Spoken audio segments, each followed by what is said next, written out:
खबर उत्तराखंड में आप सभी का स्वागत है। मैं हूं आपके साथ रूपाली शर्मा। तो चलिए बुलेटिन की शुरुआत करते हैं।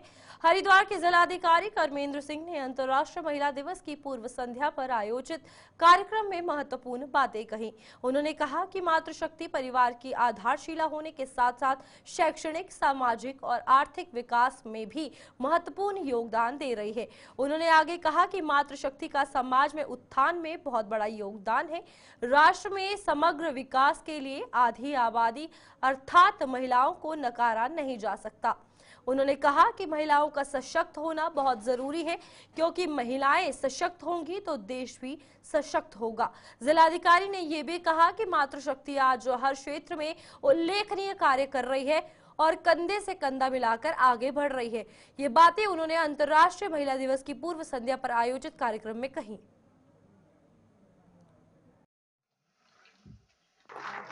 101वां अंतर्राष्ट्रीय महिला दिवस है और इस अवसर पर विकास भवन में NRLM के द्वारा एक कार्यक्रम आयोजित किया गया था। इसमें जनपद के विभिन्न ब्लॉकों में जो हमारे मॉडल CLF हैं, उनके अध्यक्ष, सचिव और अन्य पदाधिकारी यहाँ पर आमंत्रित किए गए हैं। इसके अलावा जो हमारी बैंक सखियाँ होती हैं, पशु सखियाँ होती हैं, जेंडर सखियाँ होती हैं, पोषण सखियाँ होती हैं, उन सबको यहाँ पर आमंत्रित किया गया था। और इनके बीच में हमारे कई विशेषज्ञ भी आए हुए हैं, जैसे पोषण और चिकित्सा से संबंधित विशेषज्ञ भी यहाँ पर उपस्थित हैं। हमारे विधि विशेषज्ञ भी यहाँ पर उपस्थित हैं। ये सभी लोग अपना अपना व्याख्यान यहाँ पर प्रस्तुत कर रहे हैं और निश्चित तौर पर इसके माध्यम से हमारे ग्रामीण क्षेत्र की जो महिलाएं हैं, जो जागरूक महिलाएं हैं, उनको जागरूक करने का प्रयास किया जा रहा है और इनके माध्यम से निश्चित तौर पर ये संदेश गांव-गांव में फैलेगा और जो हमारे देश की आबादी का आधा मानव शक्ति है, महिलाएं, उनको।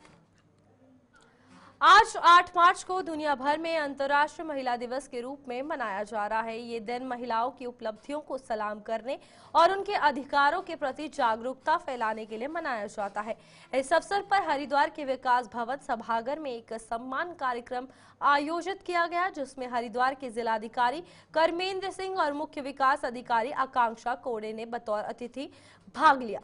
कार्यक्रम में महिला अधिकारियों का सम्मान किया गया और उनकी उपलब्धियों को सराहा गया। कार्यक्रम में अधिकारियों ने कहा कि आज महिलाएं आर्थिक, सामाजिक, सांस्कृतिक, खेल और हर क्षेत्र में अपनी उपलब्धियों से भरी हुई हैं। उन्होंने कहा कि ये दिन महिलाओं के अधिकारों के प्रति जागरूकता फैलाने का भी है, ताकि उन्हें उनका हक मिल सके और वे पुरुषों के साथ कदम से कदम मिलाकर चल सके। इसी क्रम में मध्य प्रदेश के मुख्यमंत्री डॉक्टर मोहन यादव ने अंतर्राष्ट्रीय महिला दिवस पर एक खुला पत्र लिखा, जिसमें उन्होंने महिला सशक्तिकरण के प्रति अपनी प्रतिबद्धता व्यक्त की।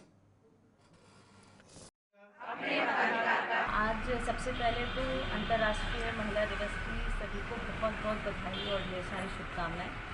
आज विकास भवन में सभागार में हम लोगों ने महिला दिवस का कार्यक्रम रखा है, जिसमें हमारी बहुत सारी जो महिला अधिकारियां हैं और इसके अलावा हमारी बैंक सखी हो गई, RP हो गई, CDPOs हैं, जो बहुत शिद्दत के साथ क्षेत्रों में काम करती हैं, उनको सम्मानित किया गया है और उनको बोला गया है कि बहुत अच्छा काम कर रही हैं, जो वो करते रहें और जो हमारा देश है तभी आगे बढ़ेगा जब महिला और पुरुष आपस में मिलकर बहुत अच्छा काम करेंगे। तो पुनः एक बार सभी को बहुत बहुत बधाई और बहुत बहुत शुभकामनाएं अंतर्राष्ट्रीय महिला दिवस की। आज अंतर्राष्ट्रीय महिला दिवस के अवसर पर सभी महिलाओं को बहुत शुभकामनाएं। ये कार्यक्रम हमने महिलाओं के सम्मान में रखा है। महिलाएं हमेशा काम करती हैं, पर अलग से कुछ उनको सम्मान नहीं दिया जा रहा है, तो उसी कड़ी में हम लोगों ने महिला हमारी जो खिलाड़ी है स्टेट लेवल की या राज्य लेवल की, उनको सम्मानित कर रहे हैं। हमारी अच्छा काम करने वाले अधिकारी, कर्मचारी और जो गांव में हमारे समूह हैं उनकी महिलाएं और अन्य जो समाज में कुछ अच्छा काम करती हैं, सहयोग करती हैं लोगों को, उन महिलाओं को हम आज सम्मानित कर रहे हैं। अंतर्राष्ट्रीय महिला दिवस की पूर्व संध्या पर मैं जनपद की समस्त महिला शक्ति को बहुत बहुत बधाई देता हूँ, शुभकामनाएँ देता हूँ और ये अपेक्षा करता हूँ कि सभी लोग अपने आसपास आने वाली समस्त महिलाओं को, बच्चियों को, बेटियों को, बहनों को प्रेरित करें और जीवन में ऊंचा से ऊंचा स्थान प्राप्त करें। हमारे जनपद के, प्रदेश के मानव संसाधन में आधी ऊर्जा महिलाओं की है। उनका समुचित उपयोग प्रदेश के, देश के लिए, विकास के लिए बहुत जरूरी है। इसलिए हम सबका ये दायित्व बनता है कि हम इन सब काशीपुर में होली पर्व से पूर्व होली का आगाज लोगों ने होली मिलन कर मनाया है। वरिष्ठ कांग्रेसी नेता एवं काशीपुर विधानसभा चुनाव में कांग्रेस प्रत्याशी रहे एनसी सिंह बाबा सौरभ सक्सेना ने होली मिलन कार्यक्रम आयोजन कर आपसी प्रेम और भाईचारे का संदेश दिया। प्रेम और भाईचारे का प्रतीक होली मिलन कार्यक्रम में बड़ी संख्या में लोगों ने प्रतिभाग किया। इस दौरान गुलाल और अबीर लगाकर लोगों का स्वागत किया गया। कार्यक्रम में एनसी बाबा ने कहा कि उनका उद्देश्य इस कार्यक्रम के माध्यम से आपसी प्रेम और स्नेह को बढ़ावा देना है। वहीं कार्यक्रम में होली की शुभकामनाएं देते हुए सौरभ सक्सेना ने लोगों से सौहार्दपूर्ण वातावरण में होली के पर्व को मनाने की अपील की है। उन्होंने कहा है कि होली का त्योहार रंगों का त्योहार है, जिसमें लोगों को एक दूसरे से भेदभाव मिटाकर भाईचारे के साथ होली खेलनी चाहिए।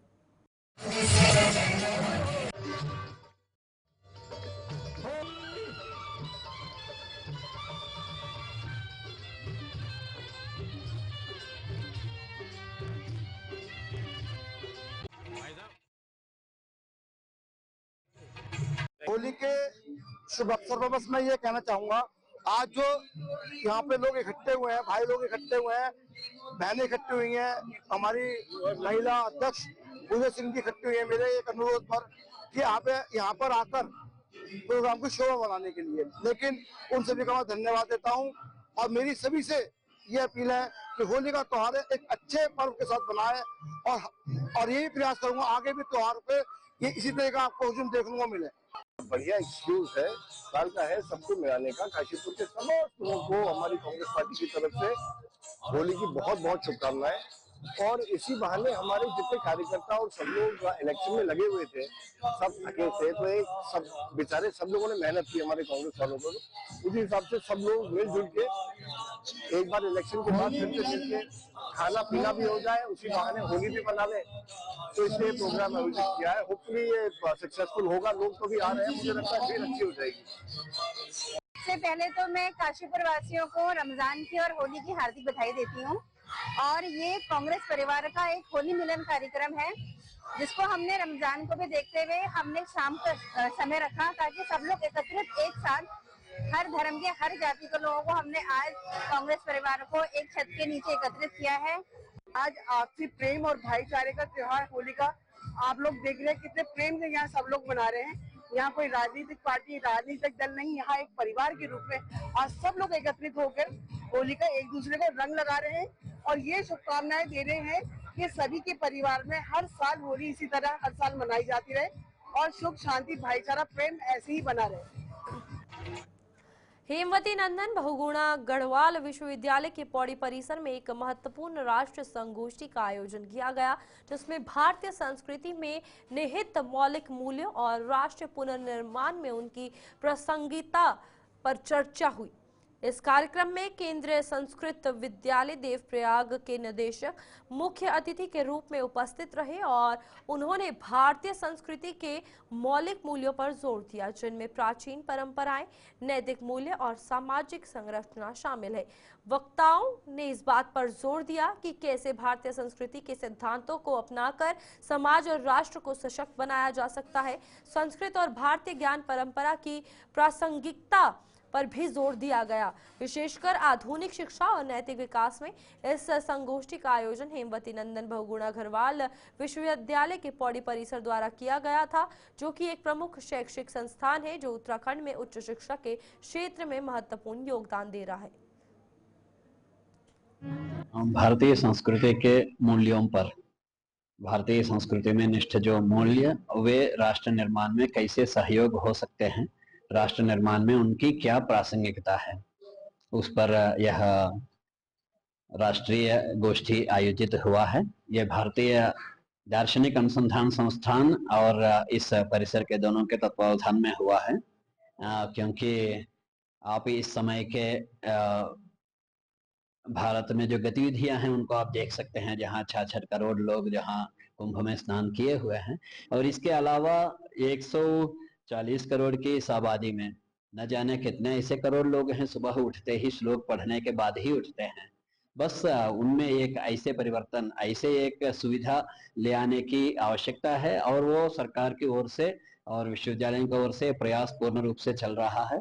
पहले की अपेक्षा आज के समय में लाखों लोग संस्कृत में व्यवहार करने में सफल हैं और समर्थ भी हैं। जो कार्यक्रम है द्विदिवसीय राष्ट्रीय संगोष्ठी भारतीय संस्कृति में निहित मौलिक मूल्य और राष्ट्रीय पुनर्निर्माण में उनकी प्रासंगिकता विषय पर यह संगोष्ठी भारतीय दार्शनिक अनुसंधान परिषद दिल्ली के सौजन्य से और हेमवती नंदन बहुगुणा गढ़वाल विश्वविद्यालय के वित्तीय सहयोग से यह संगोष्ठी हमारे द्वारा यहाँ आयोजित की गई।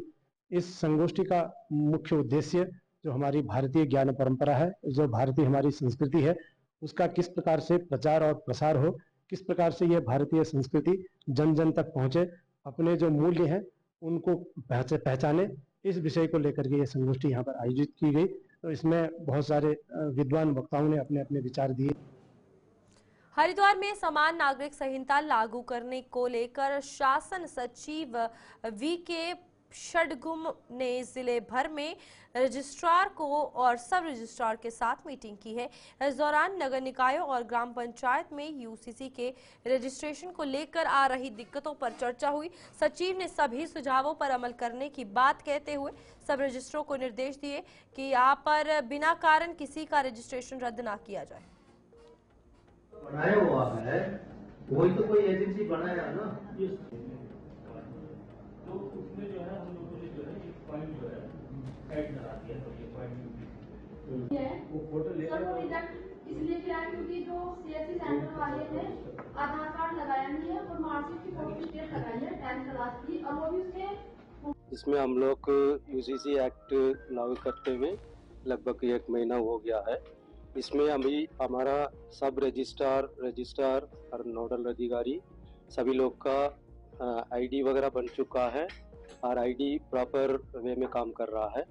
और इसमें हम लोग इनका ट्रेनिंग भी कराए गए थे और इनका हैंड्स ऑन ट्रेनिंग भी कराए गए थे। और बीच में हमारा टेक्निकल टीम है ITDA की, जो टेक्निकल प्रॉब्लम आता है उनका तुरंत तत्काल निराकरण करता है। इसी प्रकार का हमारे पास पूरा डिस्ट्रिक्ट से लेकर और मुख्यालय तक इसका मॉनिटर करने के लिए हमने एक प्रॉपर सेटअप बनाया गया है। और कुछ सुझाव ऐसा हम लोग का प्राप्त हुए थे, अगर कुछ क्षेत्र में एप्लीकेशन सिटीजन के द्वारा गलती से अगर दूसरा क्षेत्र में अप्लाई कराया जाता है, उसके लिए एक ट्रांसफर करने का प्रोविजन की बात आए थे। सो उसके हमारा संज्ञान में पहले भी आ गए थे। सो इसको ITDA का द्वारा इसका एप्लीकेशन बनाया जा रहा है। और दूसरा हमारा डिस्ट्रिक्ट लेवल पर जो मास्टर ट्रेनर्स वगैरह का भी हम लोग ट्रेनिंग की बात कर रहे हैं। और प्रचार प्रसार के लिए हमारा सूचना विभाग प्रचार के लिए पूरा मॉड्यूल बना के अलग अलग माध्यम से प्रचार कर रहा है। उत्तराखंड में सहकारिता के चुनाव को लेकर पार्टियों में मतभेद गहरा रहा है। हाईकोर्ट ने सरकार को चुनाव कराने के आदेश दिए हैं, लेकिन इसके बावजूद पार्टियों के अंदर अंतर्कलह दिखाई दे रही है। उत्तराखंड भाजपा के विधायक विनोद चमोली ने इस मामले में कहा कि चुनाव के समय सबके अपने अपने इंटरेस्ट होते हैं और ये पार्टी के अंदर और बाहर दोनों जगह होता है। उन्होंने कहा कि सभी चुनावों में इस तरह की स्थिति देखने को मिलती है, लेकिन जब चुनाव आता है तो सभी को समझा बुझा लिया जाता है। इस मामले में हाईकोर्ट ने सरकार को चुनाव कराने के आदेश दिए हैं, लेकिन पार्टियों के अंदरूनी मतभेद अभी भी बने हुए हैं। ये देखना दिलचस्प होगा कि आगे चलकर इस मामले में क्या होता है। तो सब आपस में खिंचाव तो नहीं कि जब भी हम चुनाव की बात करते हैं तो ये मान के चलिए कि लोगों के इंटरेस्ट क्लैश होते हैं, वो चाहे विद इन द पार्टी हो चाहे आउटसाइड पार्टी हो या with in the different parties हो, तो कहीं ना कहीं क्लैश होते हैं। तो वहाँ पर इस तरह की बातें आती हैं। अब न्यायालय ने आदेश दिए हैं, न्यायालय के आदेशों पर नए सिरे सब चुनाव होंगे। तो जब स्थितियाँ चुनाव की आ जाएंगी उसके बाद सबको समझा बुझा कर एक ट्रैक पे ले आया जाएगा। और जब तक लोगों के नाम तय नहीं होते तब तक ये कस्मकस हमेशा ही चलती है। ये कोई भी चुनाव हो सभी में चलते, चाहे वो लोकल बॉडीज को MLA के हो MPs के हों, तो कंटेस्टेंट्स रहते हैं विद इन द पार्टी और आउटसाइड द पार्टी। तो सब आपस में खिंचाव तो रहता ही है, लेकिन बाद में पार्टी जब निर्णय लेती है, पार्टी सब चीज़ों को समेट के फिर एक दिशा में चलती है। भारतीय किसान यूनियन रोड ने रुड़की विधायक प्रदीप बत्रा द्वारा पत्रकारों से अभद्रता करने को लेकर उत्तराखंड के मुख्यमंत्री के नाम एक ज्ञापन सौंपा। ज्ञापन में कहा गया कि देश के चौथे स्तंभ के साथ विधायक द्वारा किए गए इस दुर्व्यवहार से किसान यूनियन में खासा रोष है। भारतीय किसान यूनियन रोड ने मांग की है कि इस तरह का आचरण के लिए विधायक और रुड़की नगर निगम की मेयर माफी मांगे। रोड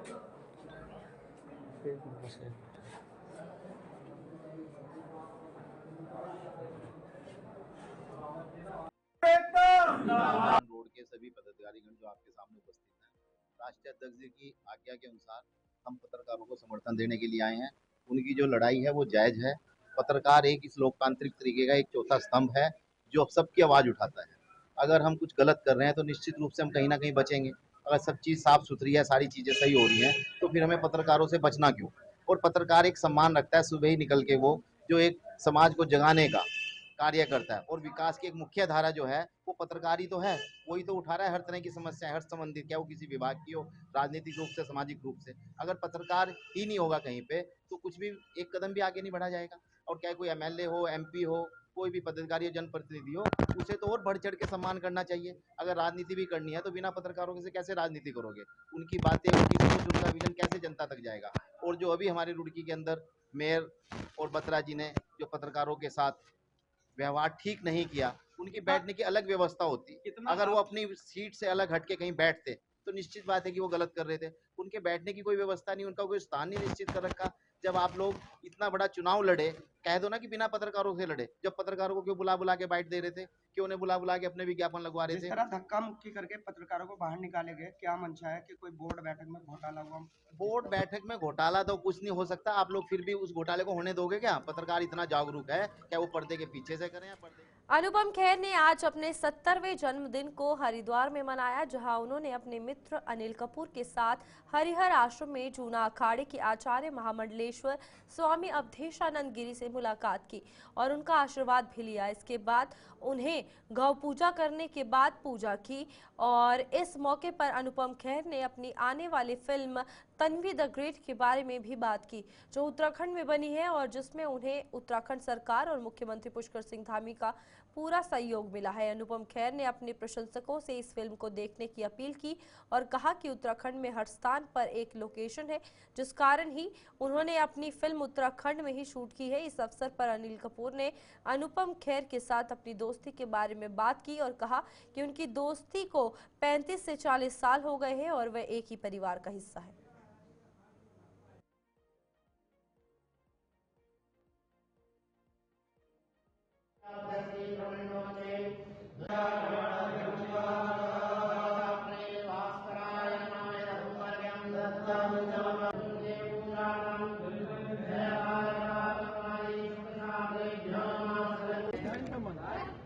छोटे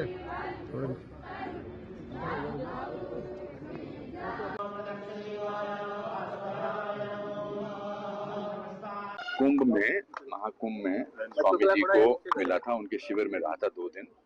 तो चूंकि आज एक मील पत्थर का बर्थडे है तो मुझे लगा कि मैं इस आश्रम में आकर अपना पूजा करवाऊंगा, ताकि और मेरे जो जितने भी दोस्त हैं, जितने भी मेरे करीबी लोग हैं, उन सबको साथ लेकर एक सनातन तरीके से अपने बर्थडे को सेलिब्रेट करूंगा।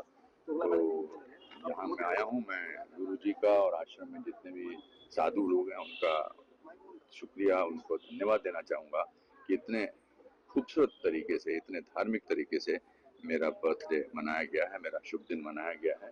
इससे बड़ा आशीर्वाद हरिद्वार नगरी में आकर, गंगा के किनारे हम रह रहे हैं और यहाँ पर आशीर्वाद जो मिला है, इससे बड़ा आशीर्वाद मेरा और क्या मिल सकता है मुझे। मैं बहुत भगवान से कोई काम, भगवान से तो हमेशा मांगने ही आते हैं, बस स्वास्थ्य ठीक रहे, किरण जी का स्वास्थ्य ठीक रहे। हमने एक जो फिल्म बनाई है तन्वी द ग्रेट, वो इस साल रिलीज होगी, जो मेरे निर्देशन में बनी है। उसको भगवान सफलता दे, लोगों तक पहुंचे। वो एक संदेश वाली फिल्म है और मेरे सारे दोस्तों के साथ यहाँ आया हूँ, अपने आप में एक बहुत बड़ी उपलब्धि है जीवन की। और बाकी तो भगवान से मन की शांति सब कुछ मिलता है। हम सब यहाँ आए हैं और हमें यहाँ सबका आशीर्वाद मिला और बहुत खुशी है मुझे यहाँ आकर। मेरे दोस्त, मेरे मित्र, कितने सालों से हम दोस्त हैं? बहुत सालों से 40 साल से 2 दोस्त हैं, 35-40 सालों से। और बहुत फिल्मों में भी काम किया? बहुत फिल्मों में काम किया। ये मेरे बहुत अजीज दोस्त हैं, मेरे भाई हैं। और मैं इनके राशन कार्ड में मेरा नाम लिखा हुआ है, क्योंकि मैं इनके यहाँ ही रहता हूँ। और उसके अलावा इनके परिवार से मेरे पारिवारिक संबंध हैं और मैंने जैसा कि आपको कहा था कि उन लोगों को बुलाया है जो मेरे जीवन में जिनका बहुत योगदान है और जीवन में, तो आज अनिल जी आए हैं सुनीता जी के साथ, बहुत बहुत धन्यवाद। लालकुआ कोतवाली क्षेत्र के अंतर्गत पश्चिमी राजीव नगर घोड़ा नाला निवासी अतुल कुमार के 10 वर्षीय नाबालिग पुत्र देवराज की जहरीले सांप के काटे जाने से मौत हुई है और इस मौत के मामले में वन विभाग ने बड़ा कदम उठाया है। वन विभाग की ओर से पीड़ित पिता अतुल कुमार को 2 लाख का चेक दिया गया है। इसके अलावा वन विभाग ने बाकी बची शेष राशि 4 लाख रुपए को भी जल्द देने का आश्वासन दिया है। ये घटना बीते वर्ष के अगस्त महीने की है, जब 10 वर्षीय नाबालिग पुत्र देवराज को घर में सोते हुए जहरीले सांप ने काट लिया था। इसके बाद देवराज को उपचार के लिए स्थानीय प्राथमिक स्वास्थ्य केंद्र लाया गया, लेकिन उसे बचाया नहीं जा सका।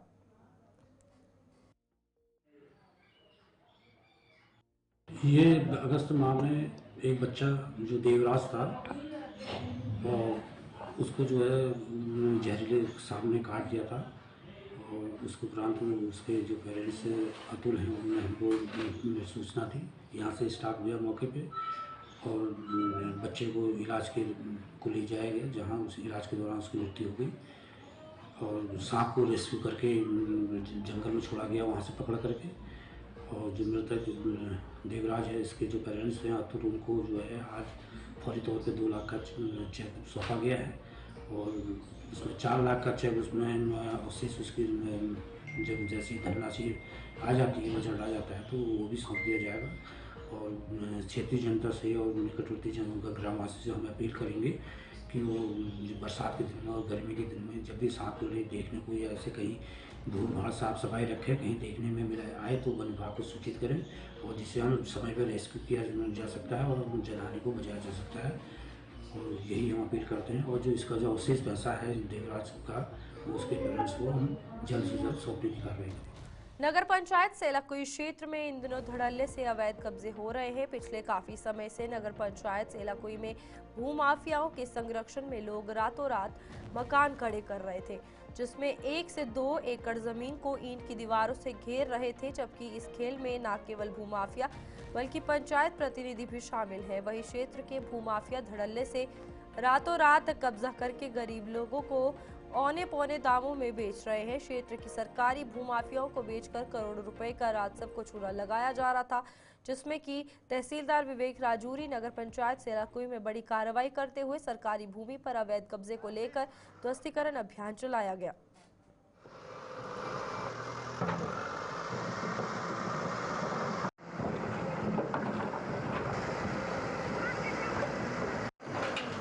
से शिकायत आ रही थी कि यहाँ ग्राम समाज की भूमि पे या नदी श्रेणी की भूमि पे जो है अवैध रूप से प्लॉटिंग की जा रही है। आज आके जांच की गई तो कई जगह पर अवैध प्लॉटिंग की गई थी जो नदी श्रेणी की भूमि है, तो ग्राम समाज की भूमि है, तो जिसे अभी मौके पर आके जांच करके ध्वस्त किया गया है अवैध प्लॉटिंग को। अभी कुछ ही जी इनकी विस्तृत रूप से जाँच की जाएगी और उसके बाद इन्हें नियमानुसार नोटिस प्रेषित किए जाएंगे। यदि अवैध रूप से पाए जाते हैं तो नियमानुसार कार्रवाई की जाएगी। कौन लोग हैं जिन्होंने ये भूमि इन लोगों को सेल आउट की है? इनकी जांच अभी कर रहे हैं हम। इनसे जिनके पास जिनको भूमि दी गई है उनसे हम पता कर रहे हैं कि किनके द्वारा आपको अवैध रूप से भूमि बेची गई है और ये जांच के बाद उस पर भी नियमानुसार कार्रवाई की जाएगी। सर, ऐसा ग्राम समाज की भूमिया क्षेत्र में और भी देखने को मिल रही है, क्या उन पर भी प्रशासन की कार्रवाई होगी आने वाले समय? जी बिल्कुल, ऐसी लगातार हम जांच करते रहते हैं और जिस प्रकार भी हमें शिकायत प्राप्त होती है उसकी जांच करने के पश्चात यदि कहीं पर भी ऐसे अवैध प्लॉटिंग की जा रही है, अवैध निर्माण किए जा रहे हैं, उन पर नियमानुसार कार्रवाई की जा रही है और करती जाएगी। वर्ग 3 की भूमि बेचना सर वैधिक है? वर्ग 3 की भूमि जो है वो पट्टे के लिए दिए है गवर्नमेंट ने और जो है इनको कुछ लोग अवैध रूप से केवल एक स्टाम्प के थ्रू बेच रहे हैं, जो कि बिल्कुल गलत है। सर देखिए वही जो भी अवैध रूप से कब्जे कर रहे हैं सरकारी भूमि पर उन कब्जों को हटाया जा रहा है और निरंतर ही ऐसा करता जाया रहेगा।